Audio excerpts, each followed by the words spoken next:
जगभरातील गणेश भक्तांचे आराध्य दैवत बनलेल्या मुंबईतील सुप्रसिद्ध सिद्धिविनायक मंदिरात आज ड्रेस कोड लागू करण्यात आलाय। सिद्धिविनायक मंदिर न्यासाने या संदर्भात अधिकृत पत्रक प्रसिद्ध केलंय। नागरिकांना संकोच वाटणार नाही असे कपडे भाविकांनी परिधान करावे। सिद्धिविनायक मंदिरात येणाऱ्या भाविकांनी आता भारतीय पारंपरिक वेशभूषा किंवा अंगभर कपडे घातले पाहिजे, तरच त्यांना मंदिरात दर्शनासाठी प्रवेश देण्यात येईल। सिद्धिविनायक मंदिरात दर्शनासाठी रोज हजारो भाविक येत असतात। मुंबईतीलच नव्हे तर देशभरातून भाविक गणरायाच्या दर्शनासाठी येत असतात। त्यामुळे सिद्धिविनायक मंदिरात दर्शनासाठी नेहमीच रांग पाहायला मिळते।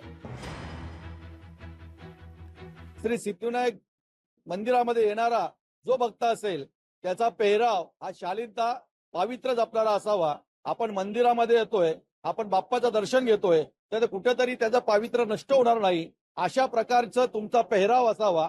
इथे हाच पेहराव घाला हेच कपडे घालावे, त्यामध्ये कुठलाही निर्बंध नाही। परंतु जे पेहराव कराल तो पूर्णपणे समोरच्याला भक्तांना कुठलाही संकोच वाटणारा नसावा।